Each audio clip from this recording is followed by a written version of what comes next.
Hello friends, मैं पढ़ाने वाला हूँ राजस्थान जीके का एक टॉपिक लोक देवता, जिसमें लोक देवता हम पंच पीरों में से एक लोक देवता पावजी राठौड़ की बात करेंगे, जिसका जन्म कोलवण जोधपुर में 1239 ईस्वी में हुआ था। मैं आपको एक ट्रिक बताने वाला हूँ, जिस ट्रिक को आप याद कर लोगे तो कभी पावजी राठौड़ को भूल ही नहीं सकते। जो ट्रिक है, पावजी के बाबूजी धांधली कम प्यार ज़्यादा करते हैं।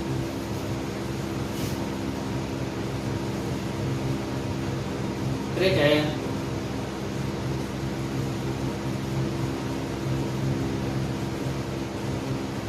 बाबूजी के बाबूजी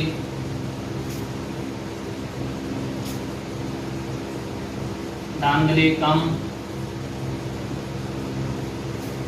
प्यार ज्यादा करते हैं। बाबूजी के बाबूजी धांधली कम प्यार ज्यादा करते हैं, जिसमें इनके पिता हैं। पिता हो गए धांधली यानी कि धांधली राठौड़, इनके पिता का नाम हो गया धांधल जी राठौड़। इनके पिता हो गए। माता की बात करते हैं तो माता हो गई यानी कि कम से कमल दे, इनकी माता हो गई कमल दे, इनकी माता हो गई।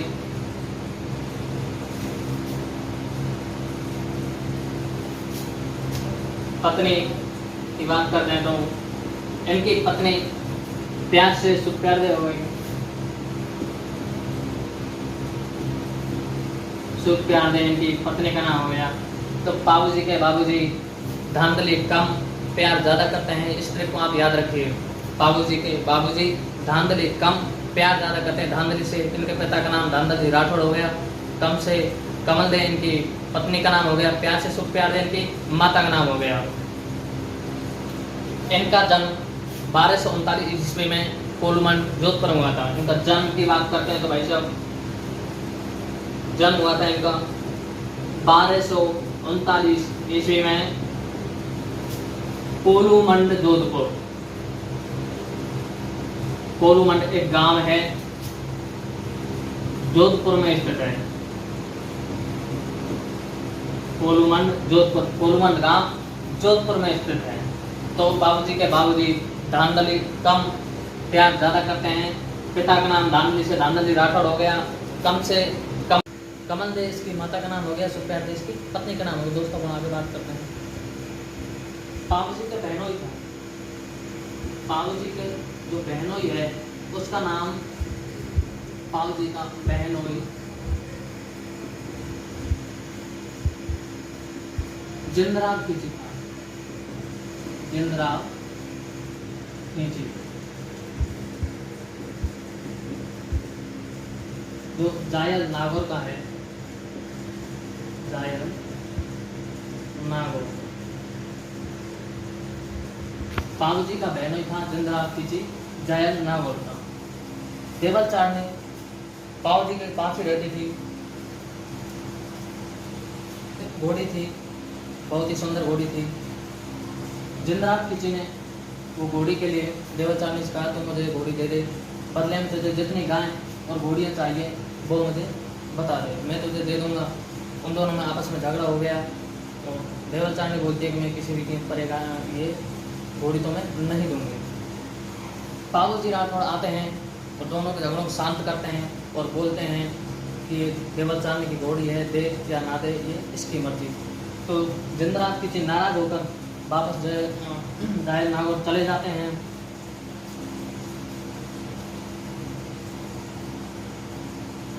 अमरकोट से बाबूजी के लिए रिश्ता आता है। उसके बाद जो बाबूजी महाराज हैं वो जिंदराव खींची को पत्र लिख के भेजते हैं, लेकिन जिंदराव खींची उस पत्र का कोई जवाब नहीं देते हैं। उसके बाद बाबूजी दूध को भेजते हैं, जिंदराव खींची उस दूध की हत्या कर देते हैं। बाबूजी नाराज हो जाते हैं।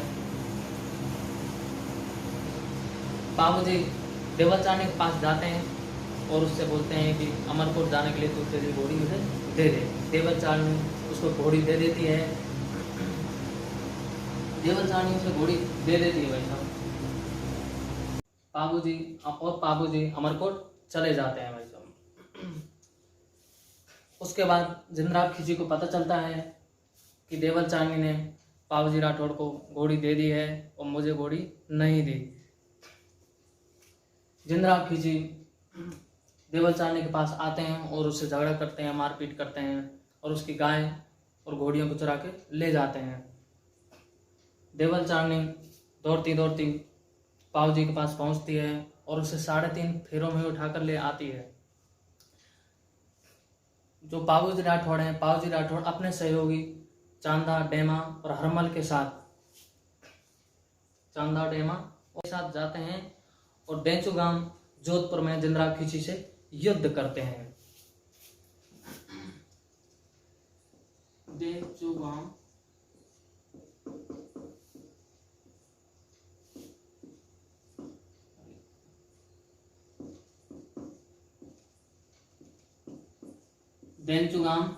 जोधपुर में जिंद्राब खिची से युद्ध करते हैं और यहीं पर इनकी मृत्यु हो जाती है।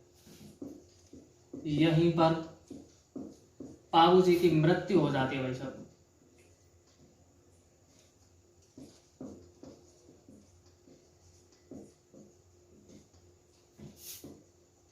बाबूजी की मृत्यु हो जाती है। दोस्तों, डेंचू गांव जोधपुर में ही बाबूजी का समाधि स्थल बना हुआ। दोस्तों, मारवाड़ में सर्वप्रथम ऊंट लाने का श्रेय बाबूजी को ही दिया जाता है। मारवाड़ में ऊंट को सांडा भी बोलते हैं। ऊंटों की पालक जाति रायका या रेवारी होती है, जो बाबूजी राठौड़ को अपना आराध्य देव मानती है। ऊंटों की जो पालक जाति होती है रायका रेवारी, वो बाबूजी को अपना आराध्य देवता मानती है। तो भाई मारवाड़ में सर्वप्रथम ऊंट लाने का श्रेय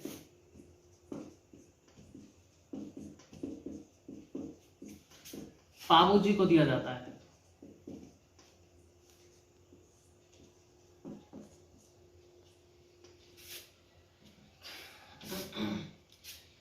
मारवाड़ में सर्वप्रथम ऊंट लाने का श्रेय बाबूजी को दिया जाता है और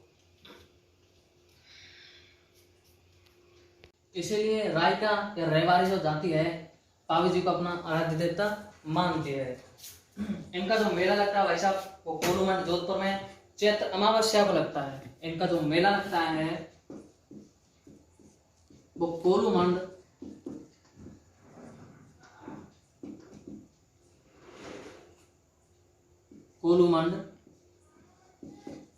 जोधपुर में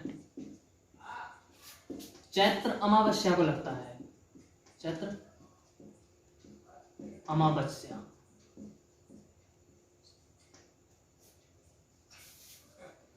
राजस्थान की सर्वाधिक लोकप्रिय फड़ इन्हीं की है। राजस्थान की सर्वाधिक जो लोकप्रिय फड़ है वो बाबूजी की ही मानी जाती है। बाबूजी का दोस्तों, बाबूजी के जो पवाड़े हैं वो माठ वाद्य यंत्र के साथ गाए जाते हैं। एग्जाम में क्वेश्चन आता है कि बाबूजी के पवाड़े किस वाद्य यंत्र के साथ गाए जाते हैं, तो वो है माठ वाद्य यंत्र के साथ गाए जाते हैं। एक है बाबूजी की फड़ जो रावण हत्या वाद्य यंत्र के साथ बांची जाती है। रावण हत्या वाद्य यंत्र के साथ जो बाबूजी की फड़ है वो बांची जाती है। तो बाबूजी के जो पवाड़े हैं, बाबूजी के पवाड़े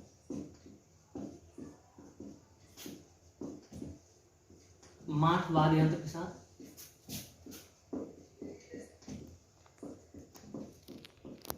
गाए जाते हैं। जो बाबूजी की फड़ है, बाबूजी की फड़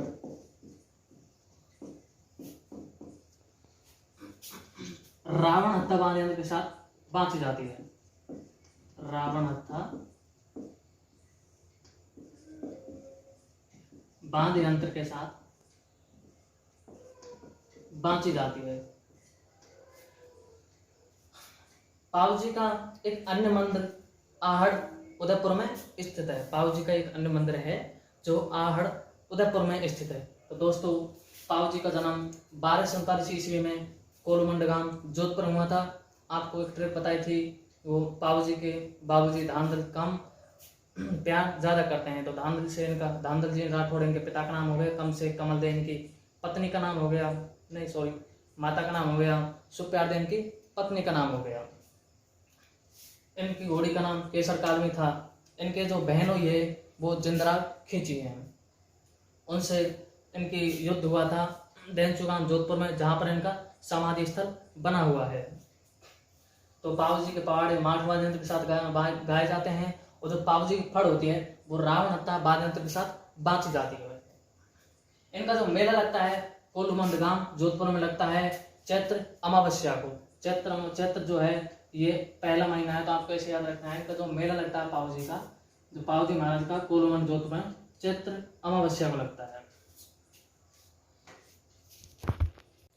दोस्तों लोक देवता पाव जी का परिचय पूर्ण हो चुका है। अगली वीडियो में हम लोक देवता गोगा जी के साथ मिलेंगे। दोस्तों चैनल को सब्सक्राइब करें, वीडियो को लाइक करें, और जितना हो सके उतना शेयर करें अपने दोस्तों के लिए, और जो गवर्नमेंट जॉब की तैयारी कर रहे हैं उनके लिए।